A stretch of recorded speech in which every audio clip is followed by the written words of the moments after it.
Olá pessoal, sejam todos bem-vindos a mais um breve comentário, dessa vez a lição de número 7 da revista Atualidade Cristã, que neste primeiro trimestre de 2025 traz como tema as profundezas da revelação divina na carta do apóstolo Paulo aos Efésios. O comentarista da revista é o pastor Joaquim José da Costa, eu sou Fábio Fernandes. Vem comigo nesse resumo.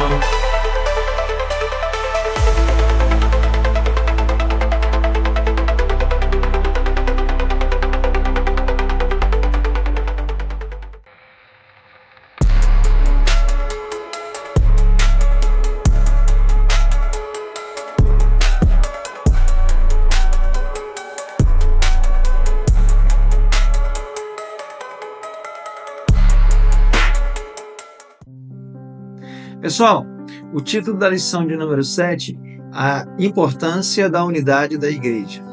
Paulo enumera algumas verdades que conduzem os cristãos à unidade de forma inevitável, pois são filhos do mesmo Pai, têm o mesmo Senhor, o mesmo batismo, a mesma fé e são destinados ao mesmo lugar, o céu.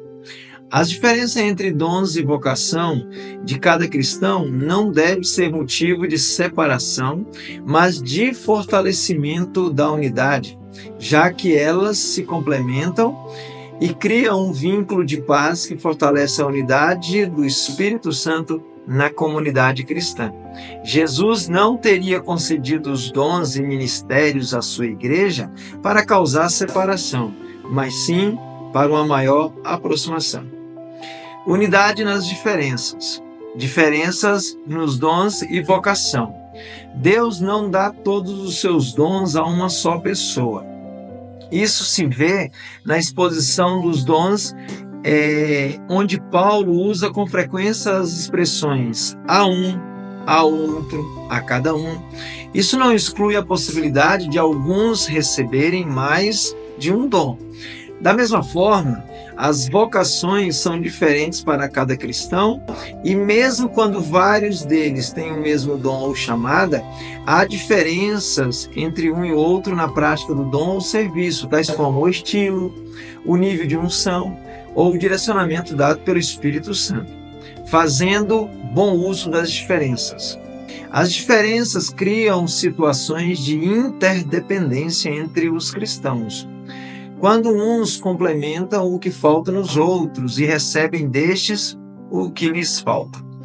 Deus quer seus filhos compartilhando entre si o que recebem dele. Isso cria relacionamentos e dá o verdadeiro sentido da palavra igreja, eclésia, que é a congregação dos cristãos, edificando e encorajando uns aos outros, orando uns pelos outros, contando as experiências que tiveram com Deus, fortalecendo a fé uns dos outros e celebrando juntos o nome do Senhor Jesus, como ensina a palavra de Deus. A prática do amor nas diferenças. O que recebemos de Deus cresce em nós quando o exercitamos. Todo cristão nascido de novo tem o Espírito Santo, logo, ele tem o amor de Deus. Mas os atributos comunicáveis de Deus, como o amor, crescem em nós quando os praticamos. No mundo e mesmo na comunidade dos cristãos, o crente tem muita oportunidade de praticar o amor. O que não falta é gente com doença na alma, gente traumatizada e com os mais terríveis problemas. São elas que Deus manda para receber o amor e o cuidado dos cristãos para serem tratadas e curadas. Sem a paz entre os cristãos, não há unidade do Espírito. Suportar com amor para construir a paz.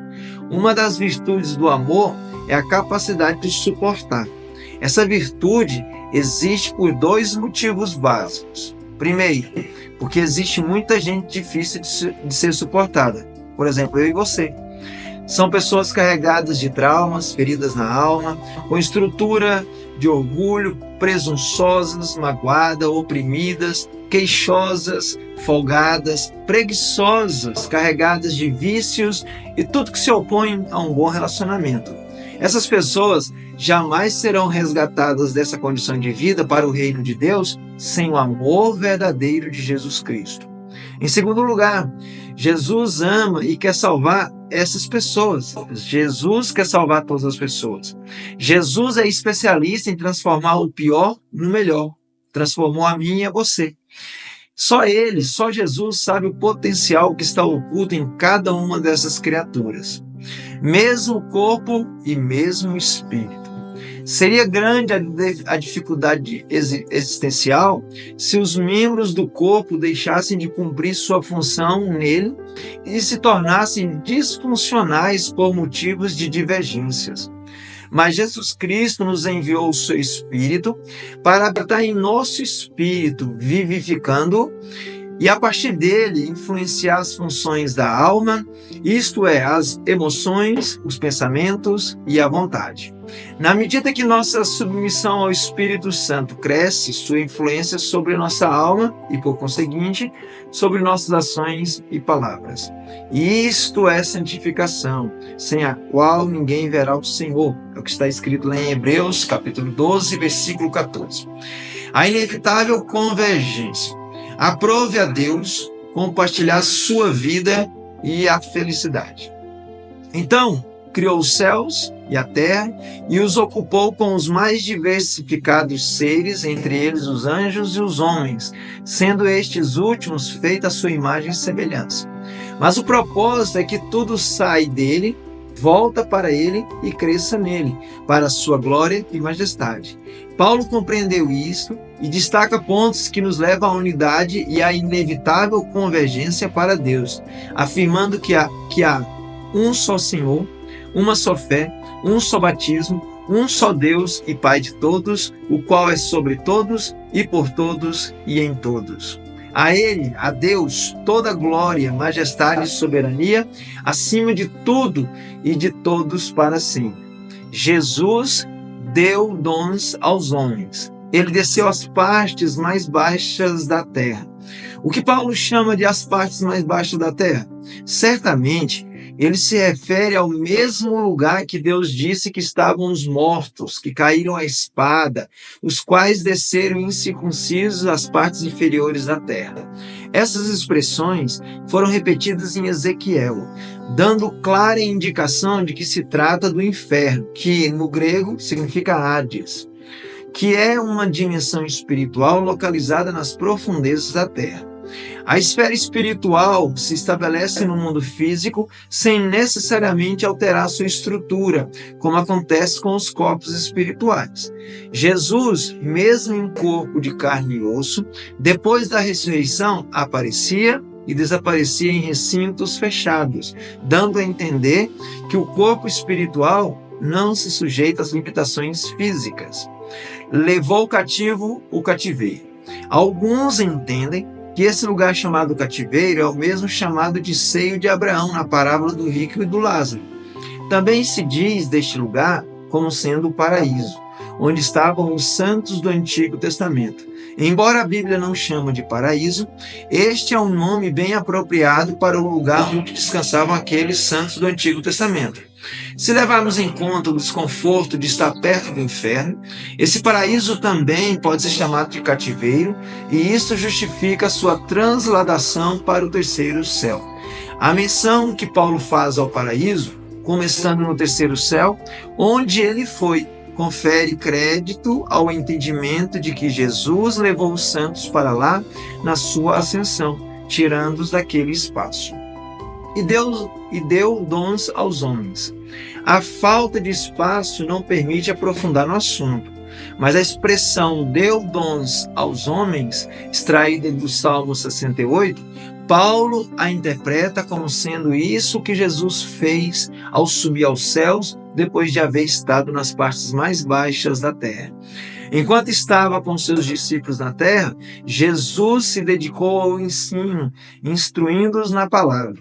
Porém, na sua ascensão, o Senhor resolveu equipar seus discípulos com dons e ministérios para continuarem sua obra aqui na terra. Quando Jesus estava prestes a ser crucificado, fez uma oração na qual intercedeu pela unidade dos seus discípulos, para que todos sejam um, como tu, ó Pai, o és em mim e eu em ti. Jesus disse ainda Qual seria o propósito dessa unidade? Para que o mundo creia que tu me enviaste. Jesus sabia que sempre que seu povo se une, a sua glória se manifesta na vida dos cristãos e as coisas extraordinárias começam a acontecer aos olhos da sociedade, a ponto de reconhecer que Jesus Cristo está vivo e que ele reina no meio dos seus. Pois bem, pessoal, quero agradecer por ter assistido até aqui, esse breve comentário da lição de número 7. Também quero deixar o convite para você participar conosco da Escola Bíblica Dominical, das 9 às 11 horas, na Igreja Evangélica Assembleia de Deus, pastoreada pelo pastor Joel Moreno. Estamos localizados na quadra 118, lote A, ao lado do quartel do Corpo de Bombeiro de Santa Maria, Distrito Federal. Um forte abraço para todos vocês, fiquem com Deus. Deus abençoe a todos.